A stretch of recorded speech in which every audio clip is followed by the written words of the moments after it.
I've watched Cowbell play with Wasian a lot, and it looks like usually he just has the upper hand.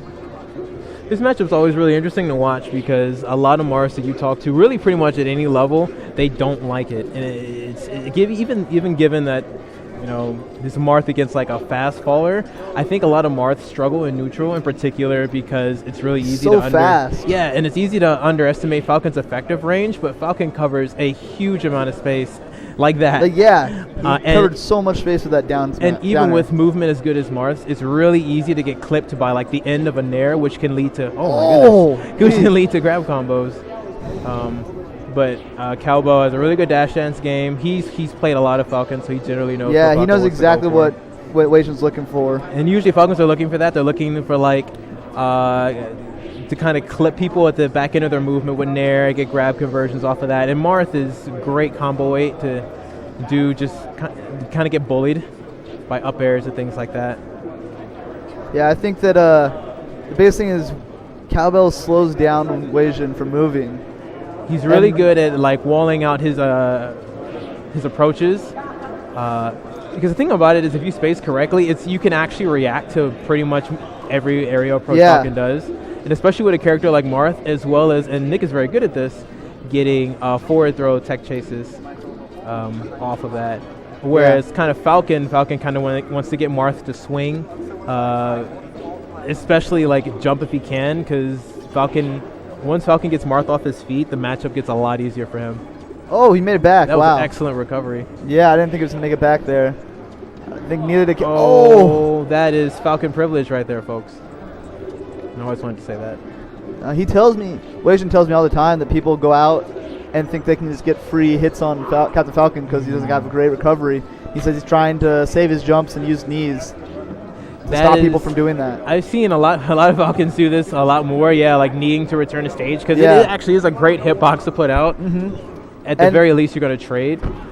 Unless maybe you have like a disjoint, say like Marth, that beats it. Yeah, and if you just be there, you're getting hit and you're dying either way. So. Right. Gosh. And then Nick just kind of turns and nods, just like that's how it works. That's how I do. Nick being a big bully. And it feels like he's a bully when you play against him. He bullies you into doing what he wants you to do. Pretty much.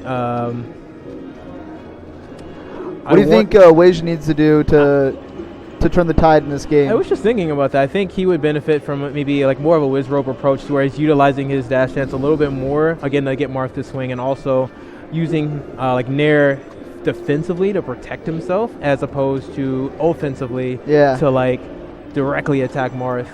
Do you think he's just being too offensive? Just a little bit, because Nick is really good at dealing with like crazy approaches and things like that.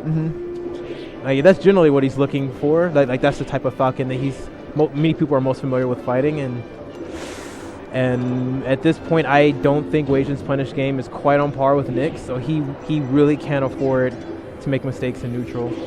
Oh my.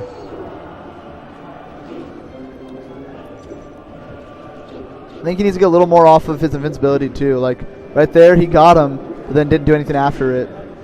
And that's one thing that J Money said he's been trying to do, is he realized that he loses neutral a lot more, so he needs to start doing more of his invincibility. Jared, of course, being a very smart player, which up until recently I didn't believe it was possible for Falcon players. Definitely a member of the anti-Falcon hate group on Facebook, because Falcon is oppressive and terrible. He's a physical manifestation of everyone's sadness about Donald Trump. He's the reason he got elected, blah, blah, blah, blah, and so forth. Then using Falcon actually is really interesting, given like how fast he is and the way he works. Yeah. He's actually really hard to control. And the thing about Falcon is, on one hand, he is fast, a lot like Fox, but he has really slow frame data. And so Falcon kind of relies on his feet to carry him across large spaces. And so his moves come out right when he's in front of the opponent. Yeah. But it makes spacing with him really unique, as opposed to like the micro spacing you would do with like Peach or Fox or something like that. Just because of... You as a Peach player, how do you feel about Captain Falcon? Just the matchup, me personally, I think it's even. Kind of like how people think this matchup's kind of even, although PPMD thinks Marth wins slightly at the top level. The lower level, I would say Falcon wins. Even kind of outside of the top level, we've seen like Pew Pew drop sets to like none several times, and he's even elected to try Fox in the matchup. A lot of Marths. Even Mewtwo King, you almost will never see Mewtwo King go Marth. I think he did against Hacks at like Zenith 2012. Yeah, that was because he was switching between Fox and Captain Falcon, wasn't it? I believe so. Isaac being a weenie as usual. When do you play Mr. Biz? Ooh, I want to watch that. I'm going to commentate that. Very excited to see performance from Mr. Biz. Yeah. He's been hyped up a lot in the Boise versus Rexburg threads on Idaho Smash, which are always super delightful and nice and not at all filled with trash talk and competitiveness. Oh, he teched it, but he didn't do anything with it. This is actually a lot closer than I thought. Oh, my goodness. Yeah. Wow. I just commentated a curse someone. I am a monster. Rip. I'm sorry, Wasian.